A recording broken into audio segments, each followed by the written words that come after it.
The sleighs had been left in a small clearing in the pine forest covered with melting snow. The frost having begun to break up during the last few days, it was thawing and misty.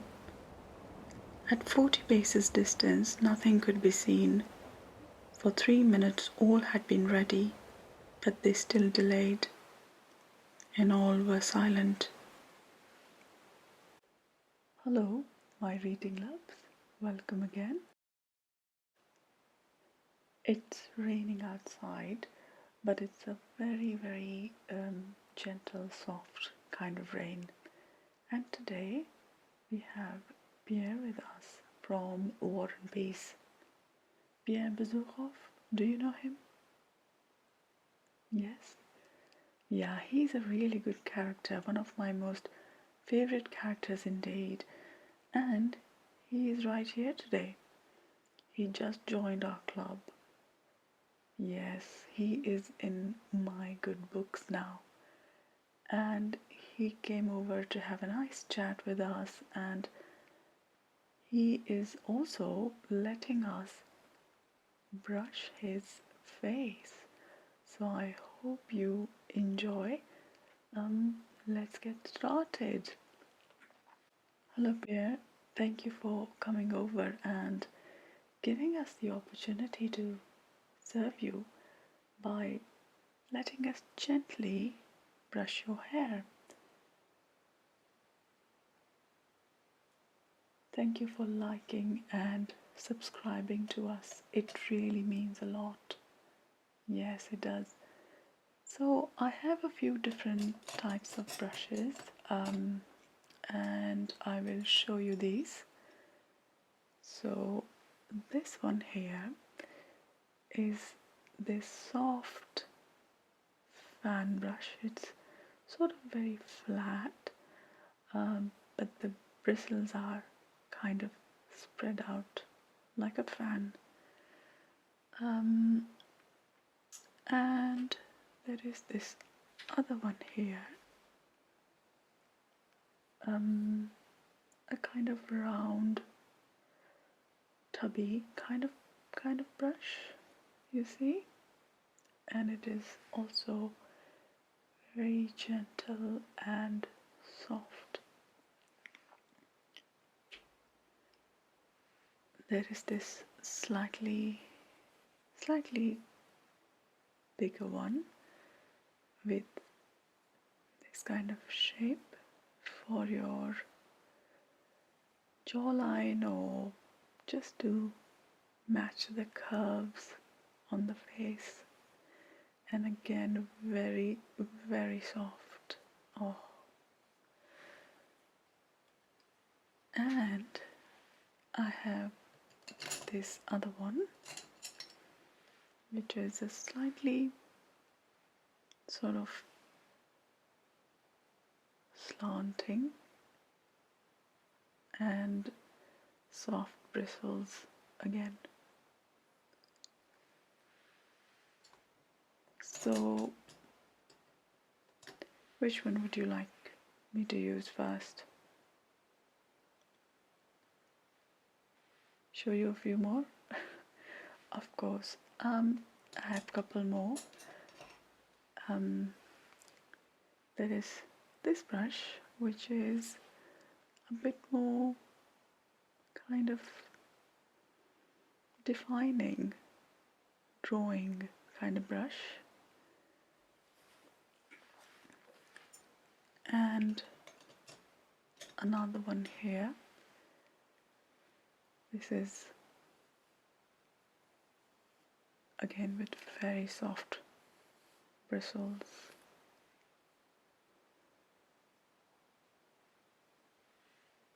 So, would you like me to use this one first?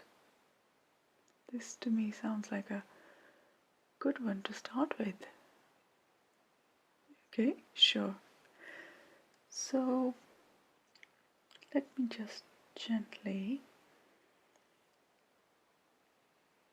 draw on your jawline.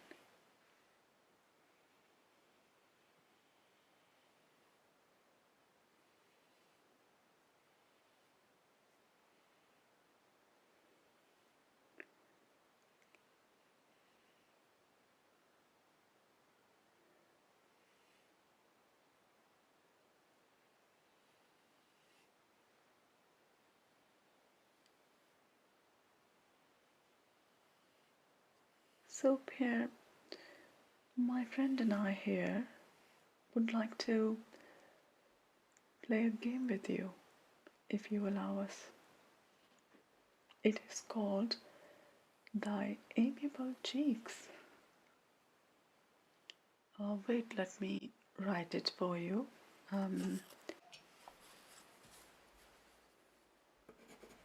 Thy Amiable Cheeks. Here you go.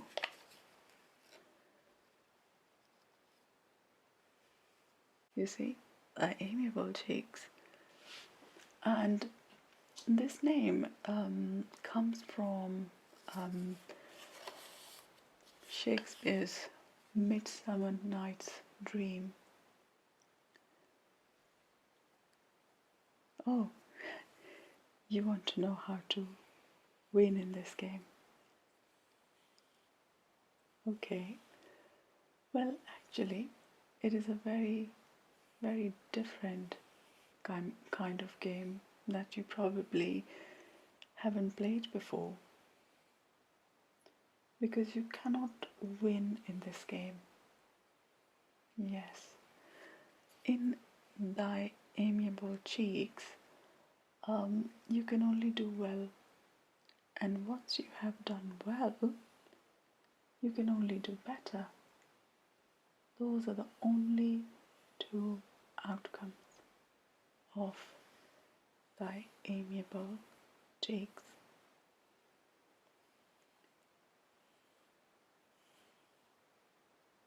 You want to know the rules? What are the rules?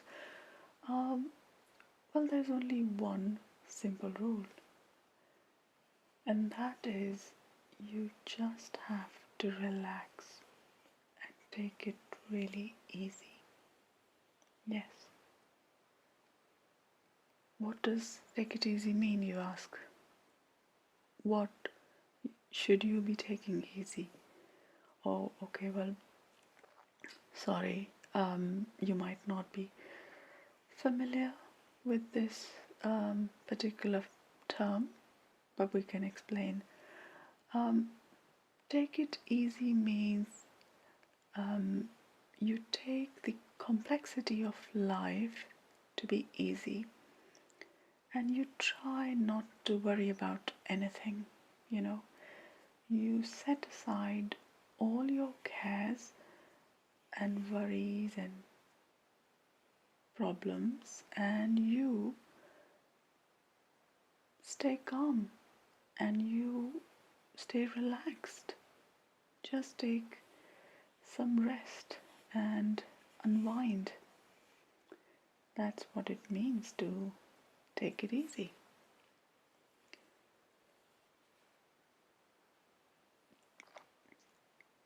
Oh, yeah, you don't know how to do that. Oh, well, don't worry.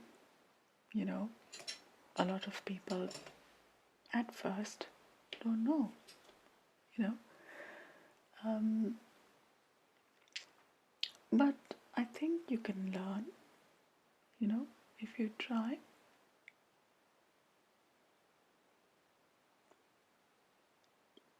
Why do you not find it easy to rest? Oh, because your mind is always running and thinking about things. Oh, I see. Well, in this game, Thy Amiable Cheeks, we are on your team, because there's only one team, there's no opposition, and we, your team, will try to help you relax. So maybe you can learn how to unwind with help from your team. You know, you are part of my good books now, so we will help you, of course.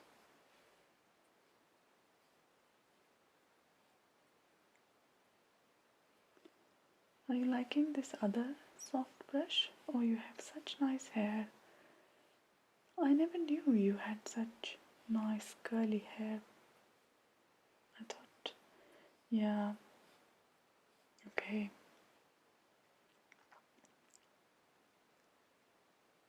So do as I say, just focus on this brushing, yeah? Try it. Are you thinking about the brushing? Not yet. Okay, try again. Think how this gentle, soft brush feels on your forehead,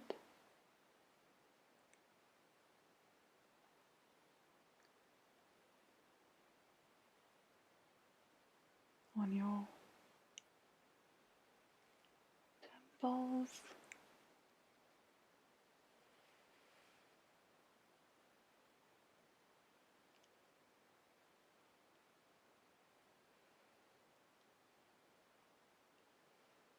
near your hairline.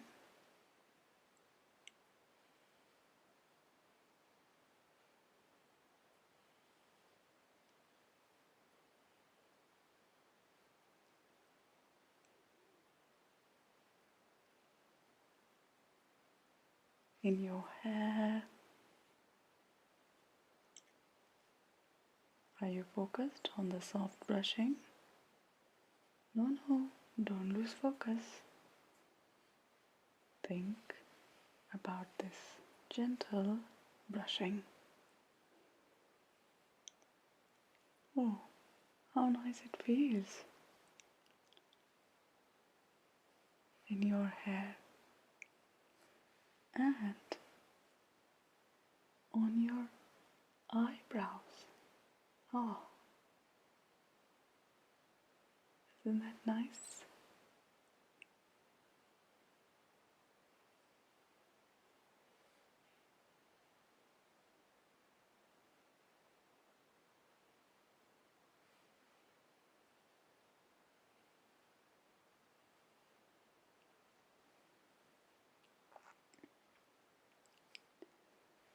And how gentle it feels on the side of your nose.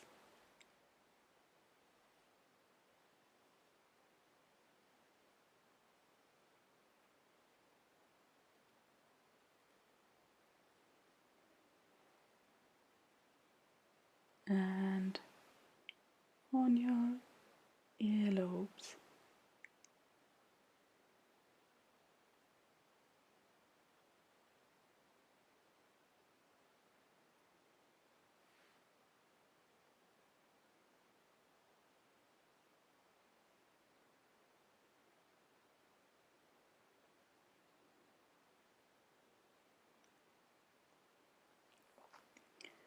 And gently on your jawline.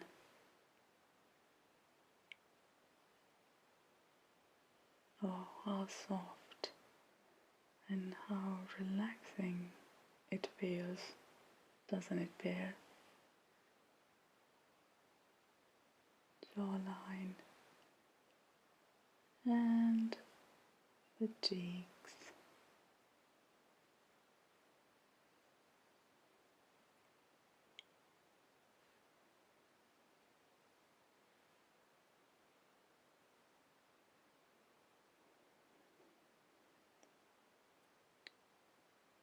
Are you finding this relaxing? Around the lips, the upper lip,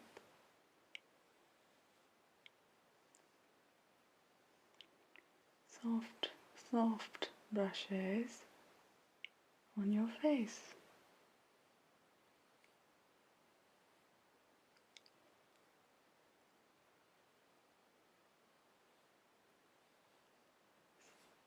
See, you are doing well in this game already. Yes. Now you can only do better.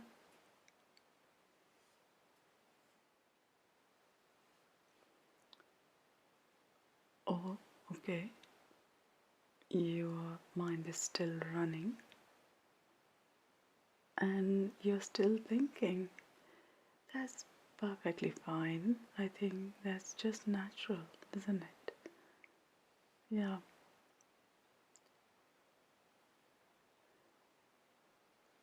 You don't have to think about thinking. You can talk to us if you like. As I said, there are no rules in thy amiable cheeks. Absolutely no rules. If it helps to talk, you can talk. So, what's on your mind then, Pierre? What are you thinking about? Okay, you're thinking about your past. I see. Back to your first marriage. Uh huh. Really? Well, that was a strange time in your life, wasn't it?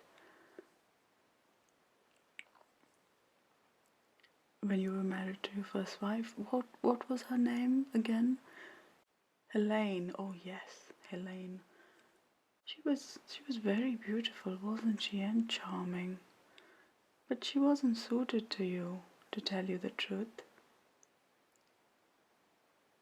Yes, we never felt that she was a good match for you as a wife. We saw that, and I guess deep down you knew that as well.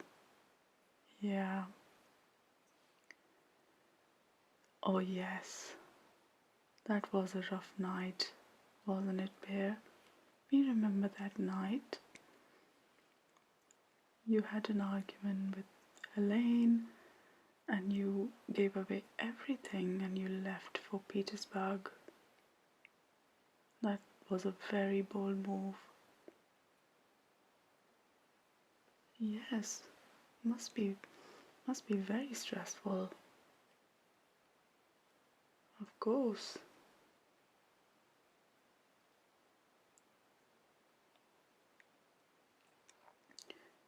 And you were also in a duel with Dolokhov, and that also affected you deeply, didn't it?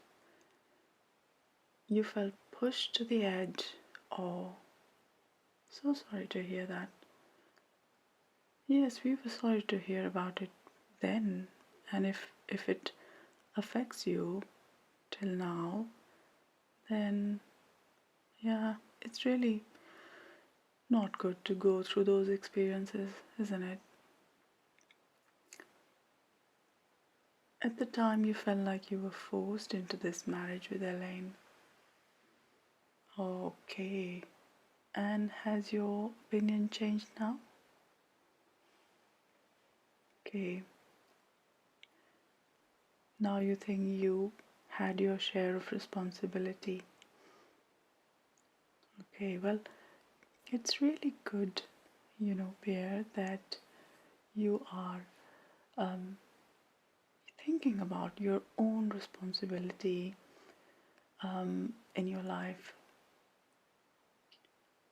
It is always good to understand our own contribution to our misery because, one way or another, in most cases, I mean, most of the times, there is something or other that probably we might have done, could have done differently, maybe, and things would have been different.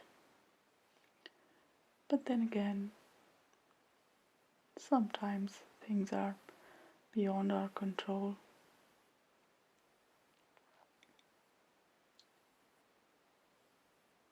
Exactly. It doesn't feel very nice to accept that we were wrong. Yes. But once you see the mistake, yeah, it really helps to move on and helps to understand what went wrong. Exactly. and you can start over again, and you can begin to heal as soon as you have understood the problem. Oh, by the way, um, speaking of healing, have you heard of something called as healing crystals? No, you haven't? Okay, let me show you something.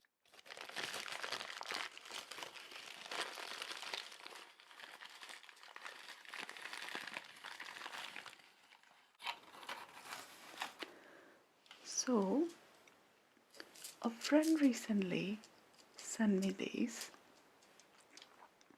and these are stones and different types of semi-precious stones, crystals they're called. And some people believe that these type of crystals have healing powers. Yeah. When you look at them, just look at them, how beautiful they are. Sorry, can you see? Yeah, I hope you can see. So, just because they are so beautiful and they just make you think that something like this was formed in nature over a period of many, many years as a stone. And that is so powerful and a beautiful thought. And it kind of has a calming, almost sort of healing effect. You see? I hope you can see this. Again, so beautiful. And these stones have been polished, I suppose. They've been made very smooth, and they have a very translucent quality, and they look just beautiful, really quite beautiful actually. Look at that. So again, I think beauty in itself has some kind of, healing effect. So if you go by that, then yeah, of course, we do believe in the healing power of crystals, but not in a literal sense.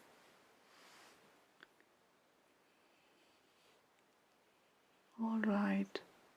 So this reminds you of that night you spent at the Torzhok post station. Torzhok. Am I saying it right? Torzhok? Okay. That must be a long time ago, isn't it? How long was it? More than 200 years ago? Yes. So, what happened that night? Oh, I see. You were obliged to wait at this place at a traveler's post. Was it like some sort of inn?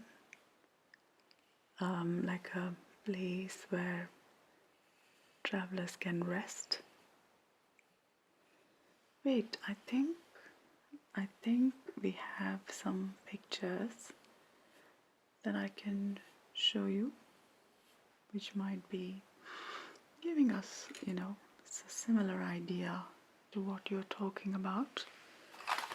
Where have I kept them? Bear with me a second, just trying to find it. Oh, there, yes. Here is a picture of a traveler's inn. I don't know if you can see this. Yeah, I think there is this kind of some building, and there's a man,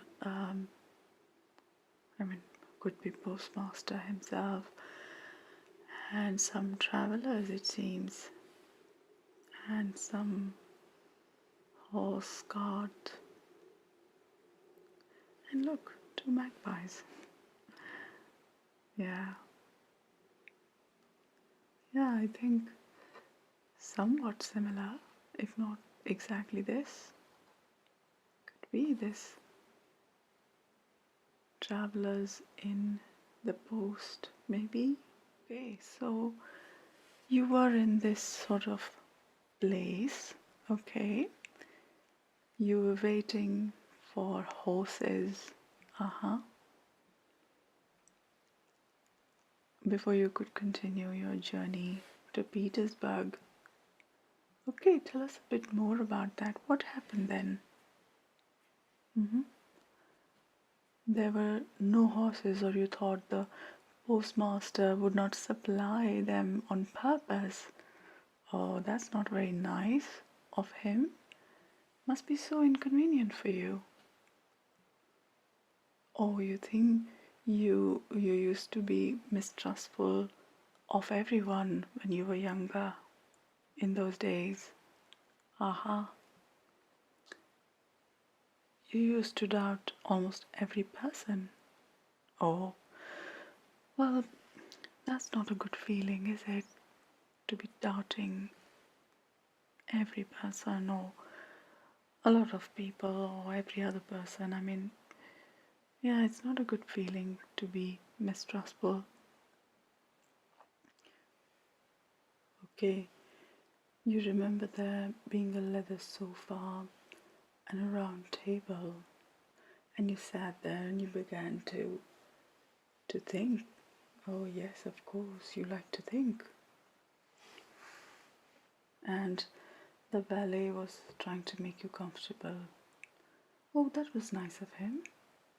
Okay, but you feel sorry that you didn't appreciate his effort. Oh, but deep down you did. Okay.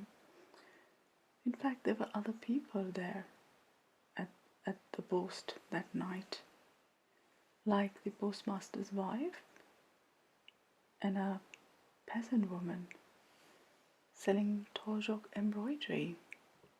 And they made you think even more. You feel like you were not sensible then, or just feeling very unhappy. Oh, Pierre, are you happy now? Okay, you have known happiness, but you are not entirely happy still. Well, Pierre, in my good books, we think life is a mix of happiness and unhappiness. And we all wish for always to be happy. But the truth is that unhappiness is also a part of life, you know. So sometimes we will feel unhappy. Perhaps we should make our peace with it. And I think the only thing to remember is that, is there too much unhappiness? If you are only unhappy and never happy, that's the worrying part, I think. I think that time in your past was a bit difficult for you. There was, but other reason was that there was an upheaval in the world due to Napoleon's wars. It is no surprise that you remember feeling unhappy. There were all these wars ongoing. Or you feel unhappy even now. You feel sad that not much has changed. Yeah, and you wish there was no war and only peace. Well, Pierre, we wish that too.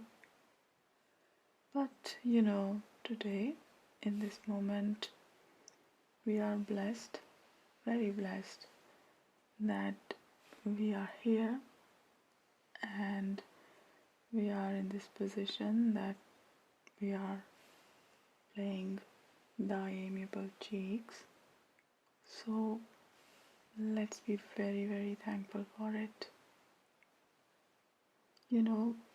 One thing we have always noticed about you is that you have this thoughtful tendency. You are a thinker, and you can think of one thing and it can then remind you of something else, and so on. Like how you contrasted your life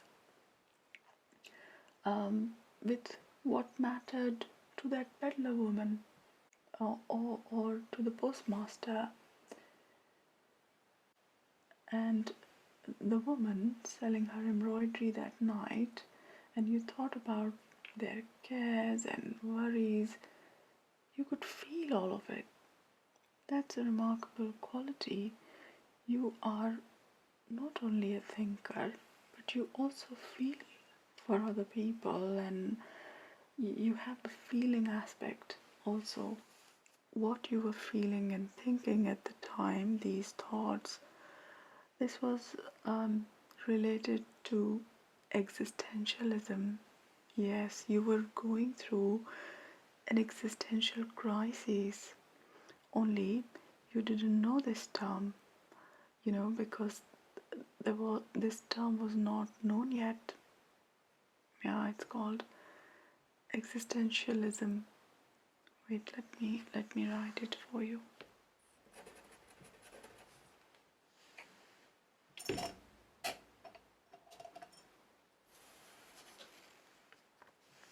There. You see? It's called existentialism. And there are other people who go through this. So you are not alone. You're not the only person who has these kind of thoughts. Like for example, do you know Dorothea? Yeah, we met Dorothea in our last session. She was here. And I think she has a very similar way of thinking as you. Yeah. Dorothea is from Middlemarch, yes. So we met her recently, and you can watch her video if you like. But as I was saying, it's possible that she also experiences a form of existentialism, and I guess like you, she might not be aware that it is a human conundrum. It's a human problem, you can say, because I think every person, at some point or another experiences this existentialism.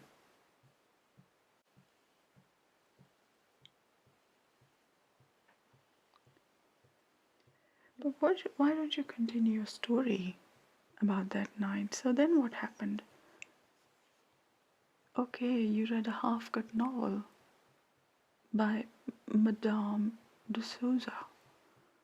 Okay, but what exactly do you mean when you say half-cut novel? Okay, see, it was abridged. Okay, in the form of letters. Aha.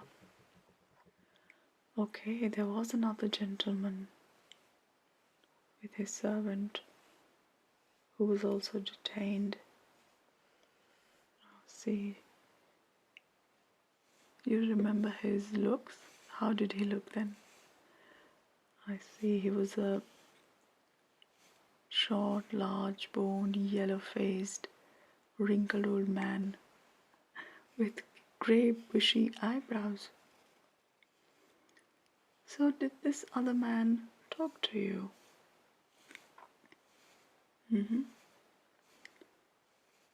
It was an awkward situation, I see, okay.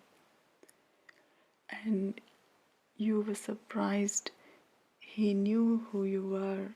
Oh, how come? He had heard all about you and your misfortune in Moscow. Wow. You felt a little embarrassed. Yeah, no one wants to be known for having relationship troubles and, for being an absolute wastrel. Yeah. Okay, so this man belonged to the Brotherhood of Freemasons. I see. And he invited you to join them. But you were not sure. Okay, you were certain that your way of looking at the world was entirely opposite to theirs.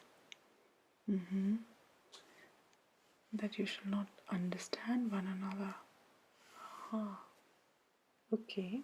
And then what else did the man say?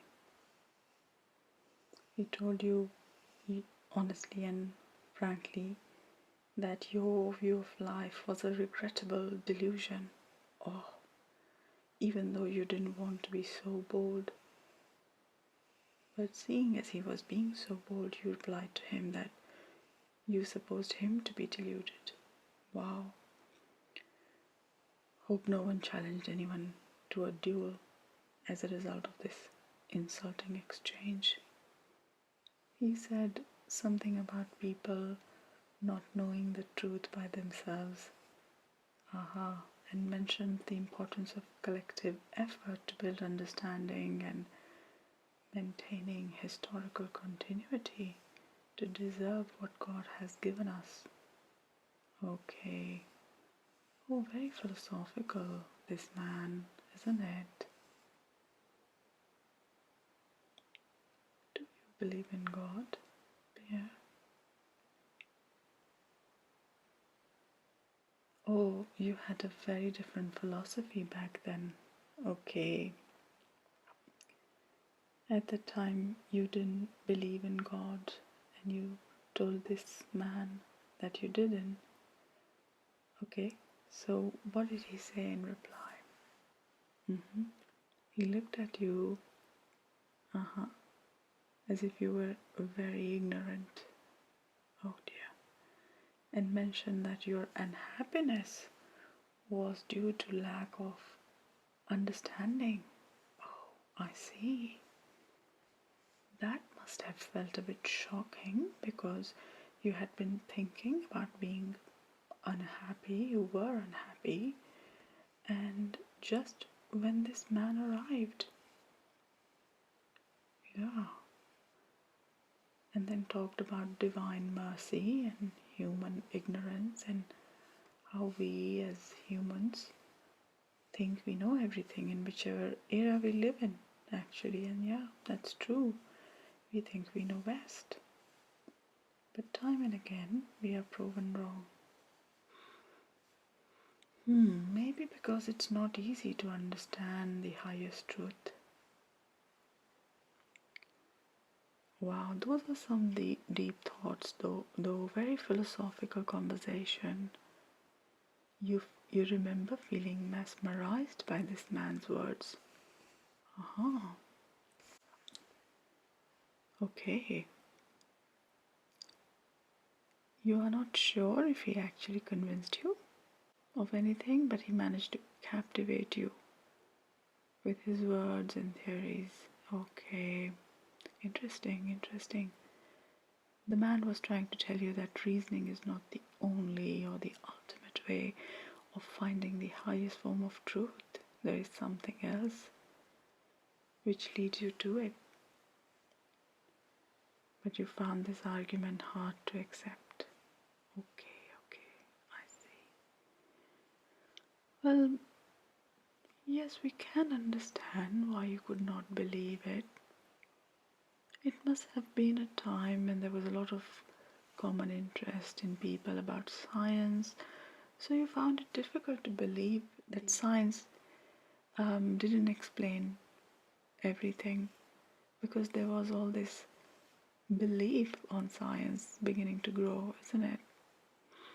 Okay, and then what? What happened then? Oh, this person used an analogy that has stuck with you till this day. hmm Really, what was this analogy? He said that the highest wisdom and highest truth are like the purest liquids. hmm We can't receive a pure liquid in an impure vessel and judge its purity. Wow. So, if we are the vessel in this analogy, then we have to get rid of our inner impurities before we can absorb the higher truth. hmm We have to go through a purification process. Wow, great words. So we can't expect to understand anything unless our own conscience is clear. Okay, that sort of makes sense. It is necessary to perfect oneself by clearing one's own conscience. Wow.